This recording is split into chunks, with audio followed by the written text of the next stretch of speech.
বিধানসভা ভোটের আগে তৃণমূল সরকারকে উৎখাতের লক্ষ্যে জোটের ডাক দিলেন আইএসএফ বিধায়ক নওশাদ সিদ্দিকী। তিনি বলেন এ বিষয়ে কংগ্রেস, বামফ্রন্ট এবং অন্যান্য সেকুলার ফ্রন্টের সঙ্গে তার কথা হয়েছে। তৃণমূলকে হারাতে চলতি মাসের মধ্যেই জোট করতে হবে বললেন নওশাদ সিদ্দিকী।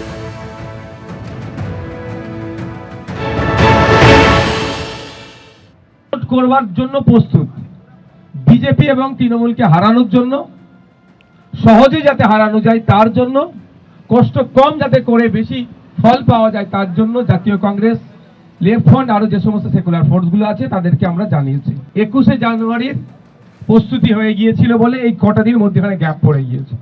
আগামী কাল থেকেই আমরা আমাদের পক্ষ থেকে সর্বোচ্চ চেষ্টা করে দ্রুততার সাথে এই জোট প্রক্রিয়া যাতে এই মাসের মধ্যে সমাপ্ত করা যায় সেটা করব। না হলে কলকাতার রাজ্য স্তরে জোট হয়ে যাবে, বুথে লেভেলে এই জোটে ইম্প্যাক্ট কিছু আসবে না। সেই জন্য আমরা বলেছি লেফট ফ্রন্ট বা কংগ্রেস আরো যে সমস্ত ফোর্সগুলো আছে তাদের সাথে আলোচনা চলছে, আর কয়েকটি দলের সাথে আলোচনা করতে বাকি আছে। সকলে ঐক্যবদ্ধ হয়ে আশা করছি এই জানুয়ারির আমরা আমাদের অবস্থান ক্লিয়ার করে দেবো। নওশাদ সিদ্দিকী বলছেন যে তৃণমূলকে হারাতে চলতি মাসেই জোট গড়তে হবে এবং এ বিষয়ে তার বামফ্রন্ট, কংগ্রেস এবং অন্যান্য সেকুলার ফ্রন্টের সঙ্গে কথা হয়েছে। আরো একবার আপনাদের শোনাবো নওশাদ সিদ্দিকী ঠিক কি বলেছেন।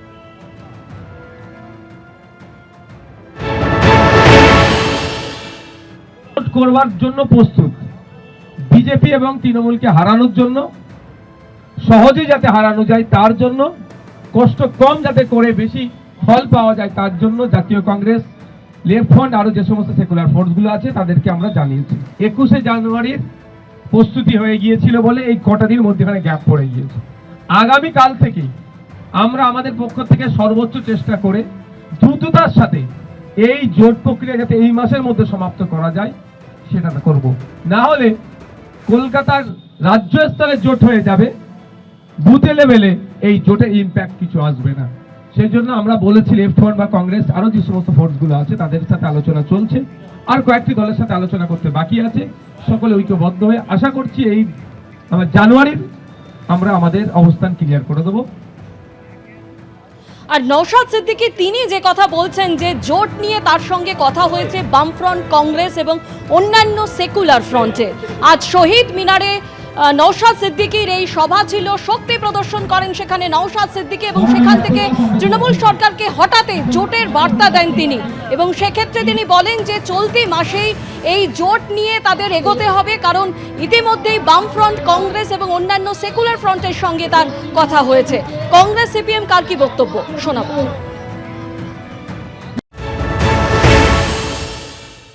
বিজেপি আর তৃণমূলের বাইরে যারা আছেন তাদের মধ্যে পারস্পরিক আলোচনা হওয়ারই কথা।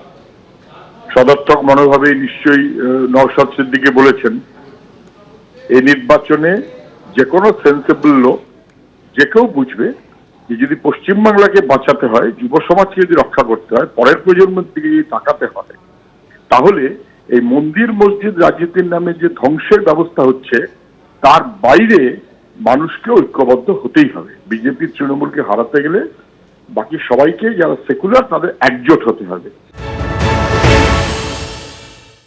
প্রস্তাবটা তো অসঙ্গত প্রস্তাব নয়, প্রস্তাব যুক্তিযুক্ত প্রস্তাব। যত ধর্মনিরপেক্ষ সংগঠনগুলো আছে বাংলায় তাদের এক হয়ে চললে নিশ্চয়ই মমতা ব্যানার্জিকে আঘাত দেওয়ার ক্ষেত্রে একটা বড় ক্ষেত্র প্রস্তুত হবে। এখন আমি 2016 সালে যখন দায়িত্বে ছিলাম তখন বামেদের সঙ্গে জোট তো করেছিলাম। আইএসএফ এর সেই সময়কার যারা নেতৃত্ব ছিল তাদের সেই দিনের তাদের যে অ্যাটিচিউড ছিল সেগুলোর সঙ্গে মানাতে পারিনি, কিন্তু এখন যে ছেলেটা আইএসএফ করে তার কথা শুনতে তো আমার খারাপ লাগে, কখনো মনে হয়নি। সে যুক্তিযুক্ত কথা তো বলছে।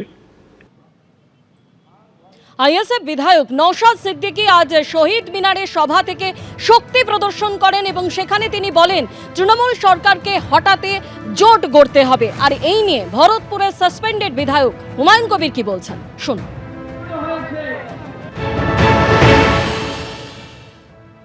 সিপিএম কংগ্রেসের প্রতি নেতৃত্বের প্রতি 2021 সালের নির্বাচনে মানুষ ভরসা করতে পারেনি, আস্থা রাখতে পারেনি। ফলস্বরূপ তারা শূন্যতে কোটাতে আছে। আমার একটাই বক্তব্য যে আগামী দিনে আমরা বসে সময় নেই, ওই ভোট ডিক্লেয়ার হবে তারপরে জোড়াতালি দিয়ে জোট করে কোনো লাভ নাই।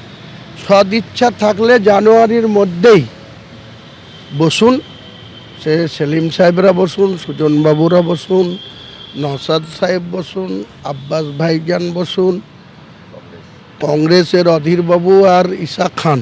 আমার কোনো ইগো নেই।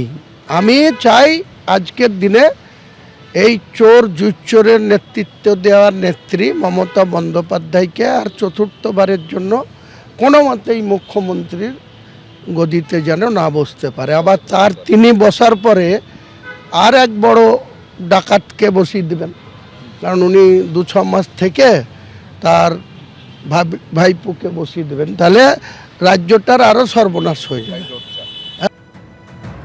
আরও একবার আপনাদের সামনে তুলে ধরবো যে আজকে শহীদ মিনারের সভা থেকে জোট নিয়ে ঠিক কি বলেছেন আইএসএফ বিধায়ক নওশাদ সিদ্দিকী।